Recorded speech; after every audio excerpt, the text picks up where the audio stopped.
Jangan lupa like, komen, dan subscribe channel YouTube TVRI Bengkulu dan nyalakan lonceng notifikasinya. Assalamualaikum warahmatullahi wabarakatuh. Halo pemirsa, bagaimana nih kabarnya hari ini? Semoga dalam keadaan sehat walafiat dan tetap bersemangat pastinya. Hari ini jumpa lagi bersama saya Terna Fadini dalam acara Opini Obrolan Pagi ini.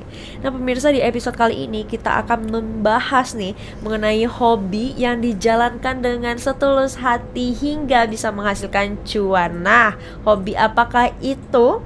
Tema kita pada hari ini adalah hobi jadi cuan bersama dengan narsum kita yaitu Mbak Rona Saslidarsi. Beliau ini adalah seorang fotografer wanita. Luar biasa sekali. Halo Mbak. Halo Mbak. Bagaimana kabarnya hari ini? Alhamdulillah baik. Bersemangat hari ini Mbak? Harus semangat terus lah. Harus semangat terus ya. Mbak ini asalnya dari mana sih Mbak? Asalnya dari kota Bengkulu. Memang udah lahir dari sini. Oh, asli Bengkulu Asli. ya? Anak Bengkulu asli nih berarti? Orang tuanya enggak sih. Orang tuanya enggak? Mbaknya ya? Iya. Nah kalau kegiatan sehari-hari sekarang tuh ngapain aja Mbak? Kegiatan sehari-hariku tuh di rumah, bantuin orang tuaku dari beresin rumah. Aku juga punya adik yang spesial, jadi harus diurusin. Jadi kalau pulang sekolah atau lagi apa, pokoknya diantar jemput terus. Oh gitu. Iya. Jadi sembari membantu orang tua juga bekerja menjalankan hobinya nih ya Mbak ya. Benar. Kalau menjadi seorang fotografer, kenapa bisa menjadi seorang fotografer? Yang mana kita tahu nih ya, fotografer ini kebanyakan lelaki yang menjadi seorang fotografer. Tapi ini seorang wanita dan memutuskan untuk menjadi seorang fotografer, itu gimana cerita awalnya? Memang dari hobi kan, tahu kamera tuh dulu waktu dari zamannya SMP juga, karena ayah pernah bawa kamera kantor, jadi udah punya ketertarikan dari sana. Waktu kuliah itu bingung sebenarnya mau pilih jurusan apa kan, karena memang buat S1-nya nggak ada di sini kebetulan, jadi ngambilnya S1 Ilmu Komunikasi di Universitas Bengkulu kan. Nah dari sana pun juga baru dikasih tahu bahwa ada mata pelajaran fotografi, juga ada komunitasnya tersendiri. Jadi buat Ilkom itu dia punya komunitas fotografi tersendiri namanya KOPI, Communication Photography. Jadi tertariknya udah dari sana dari awal kuliah malah. Oke, berarti Mbak tergabung di komunitas tersebut?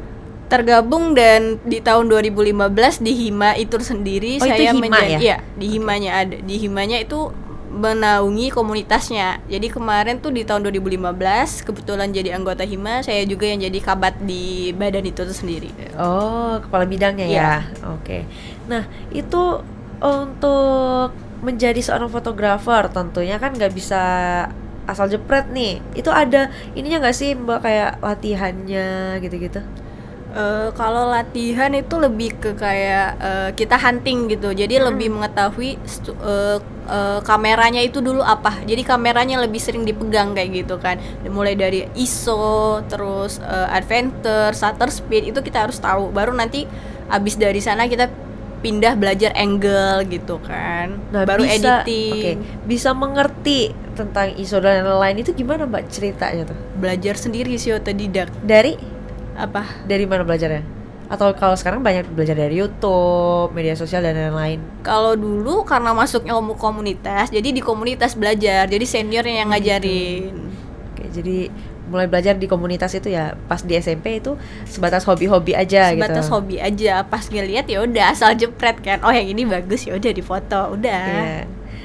Waktu kuliah baru benar-benar difokuskan gitu ya. Itu kalau Mbak tadi kan bilang dari ngeliat kamera ayah tuh, itu memang berarti latar belakang keluarganya memang fotografi juga? Enggak. Fotografer juga? Enggak ada latar belakang fotografi sama sekali. Cuman karena ayah kerjanya di salah satu media koran yang ada di Bengkulu, cuman itu aja. Oh gitu. Nah ketika tahu nih Mbak memiliki hobi fotografi, apakah didukung dari keluarga atau enggak? Alhamdulillahnya sih didukung ya. Itu kalau jepret biasanya Mbak jepretnya suka media apa nih Mbak? Ada kan orang ada juga yang pemandangan atau benda-benda. Kalau zaman waktu kuliah itu semua bisa dijepret, tergantung kita pengennya motret yang mana dulu gitu kan. Tapi kalau sekarang karena emang fokusnya lebih ke seni, terus lebih ke cari cuan sendiri gitu, fokusnya lebih ke manusia. Jadi lebih ke potret namanya. Oh, potret. Oke. Nah, itu editing juga sendiri, Mbak? Berarti kan? Editing dilakukan sendiri. Nah, gimana tuh belajar editingnya? Sulit gak sih? Sebenarnya kalau masalah editing itu sebenarnya susah gampang Iya. ya. Gampangnya kalau misalnya udah terbiasa. Kalau udah sekarang mungkin tahu Mbak udah kan. gampang ya, karena udah Iya, terbiasa. Karena udah tahu kan Iya, komposisinya yang mana aja. Kalau dulu tuh ya belajarnya juga otodidak, nggak belajar. Gak ada yang ngajarin gitu ya? Kalau dulu ada sih satu orang, Iya. bukan dari anak ilmu komunikasi, dari jurusan sebelah yang ngajarin. Oke. Jadi dari sana tuh belajar. Oh, belajar dari sana. Editingnya pakai apa dulu tuh? Kalau dulu itu Adobe Lightroom itu belum se-booming sekarang. Jadi kalau dulu itu masih zamannya pakai Photoshop. Oh, pakai Photoshop. Iya. Itu susah ya pakai Photoshop itu ya. Iya. Kalau kayak Lightroom kan sekarang mungkin udah ada ininya, apa sih namanya, preset. Iya, ada Preset-presetnya preset. gitu ya. Kalau di Photoshop kan kita harus cari preset sendiri kan. Iya. Kalau sekarang orang di Adobe Lightroom pun mereka udah bisa beli preset dari yang udah Ya, bikin bener. preset kan.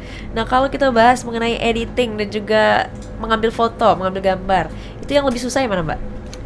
Sama-sama susah sih. Harus ada jiwanya tersendiri buat di sana. Yang lebih lama Mbak pelajari, memotret atau editing? Nggak ada yang lebih lama, sampai sekarang pun masih belajar itu. Oh, Mau sampai gitu. kapanpun kita bakal terus yang namanya belajar. Upgrade skill Iya. ya. Karena apa ya, kalau misalnya tuh berhenti batas di sana doang, ya otomatis kita juga ilmu kita juga bakal berkurang terus kan. Sedangkan semakin tiap tahunnya pasti ada yang baru. Iya sih. Sekarang kan juga sudah menjamur ya para fotografer Iya. ya. Oke. Berarti Mbak memang dari awal itu tertarik di belakang kamera, bukan di depan kamera ya. Iya bener. Cewek-cewek kan biasanya lebih tertarik jadi seorang modelnya gitu ya. Mbak yang memotretnya. Aku lebih senang kerja di belakang layar dibanding di depan. Kenapa tuh? Nggak tahu, enak aja kerja di belakang layar dibanding di depan. Lebih seru ya? Iya. Lebih enak lihat behind the scene-nya kan dibanding yang di depan gini. Tapi pernah Mbak cobain nggak Apa? jadi di depan kamera? Kayaknya nggak pernah deh. Kecuali minta difotoin doang. Tapi kendalanya nih yang sering ditemuin itu biasanya orang-orang yang jago motret itu nggak pede di depan kamera, ya nggak sih? Benar. Iya kan? Karena ada-ada aja katanya nggak pas lah angle-nya gitu. Sekarang teman-temanku juga kayak gitu biasanya. Ya apalagi kalau perempuan kan. Ntar dulu angleku sebelah sini loh, gantian pindah dulu dong posisinya. Apalagi kalau lagi foto rame-rame kan. Iya benar sekali. Agak susah ya. Iya. Apalagi kalau motoin cewek tuh harus yang aku nggak boleh kelihatan gemuk ya. Nggak boleh kelihatan pendek ya. Aku kan udah pendek tuh, mau kelihatan tinggi. Ntar dulu muka aku sebelah sini lebih tirus. Pasti kayak gitu kalau udah motoin cewek. Pasti. Nggak mau kelihatan pendek, Nggak mau. mau tinggi tapi di Iya. sampingnya orangnya tinggi. Gimana tuh? Itu kalau sekarang mulai dari memotret, editing itu Mbak sendiri yang ngelakuin? Iya sendiri sekarang. Wow, luar biasa ya. Itu biasanya begadang nggak sih?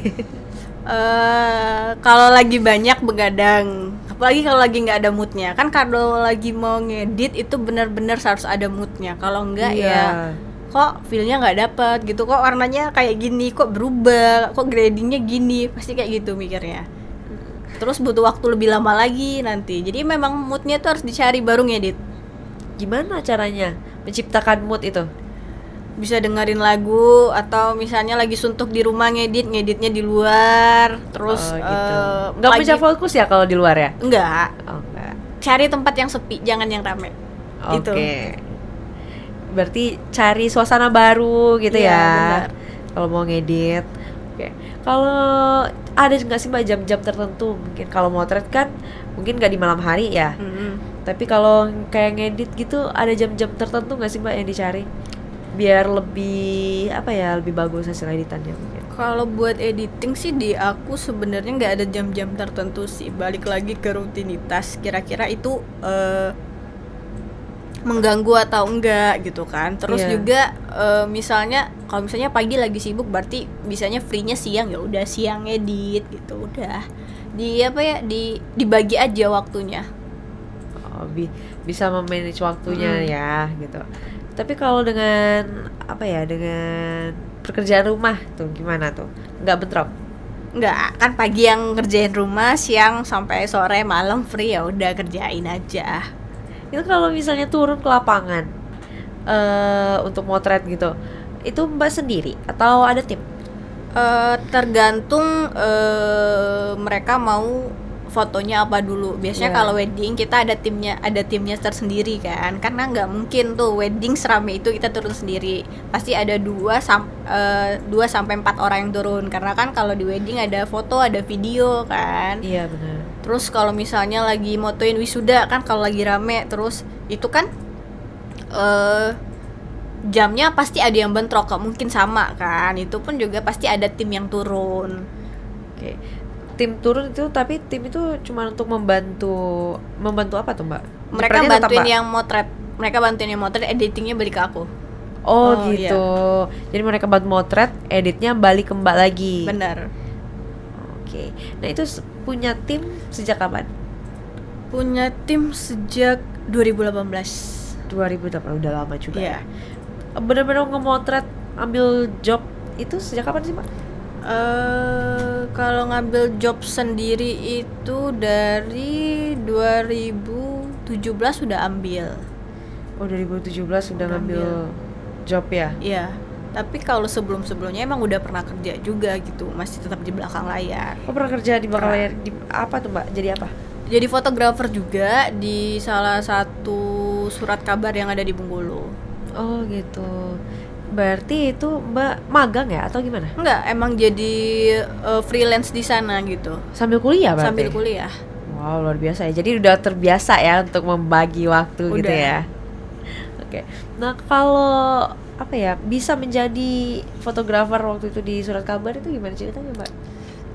Kebetulan fotografer seniornya itu seniorku di kampus kan, jurusanku. Jadi kalau nggak salah dia mau resign karena mau KKN atau magang, Iya. jadi mencari penggantinya. Dan pada saat itu dia udah ada beberapa orang kan, nggak tahu kenapa aku yang dipilih. Ya udah dari sana ditemuin dulu sama tim redaksinya, baru diobrolin. Berarti itu pengalaman pertama kali dulu. Iya bener, Apa tuh yang dirasain? deg-degan sih. Pasti Aduh, ya. ini udah kuliah, udah sambil kerja juga, bisa nggak ya bagi waktunya? Oke. Nah, nanti kita setelah ini kita bahas mengenai tentang membagi waktu ini gimana nih. Aduh, Mungkin para pemirsa Opini masih penasaran juga ya. Kita jeda sebentar ya Mbak. Nanti kita Oke. setelah ini kita lanjutkan lagi. Untuk pemirsa jangan kemana-mana, tetaplah bersama kami di Opini Obrolan Pagi ini.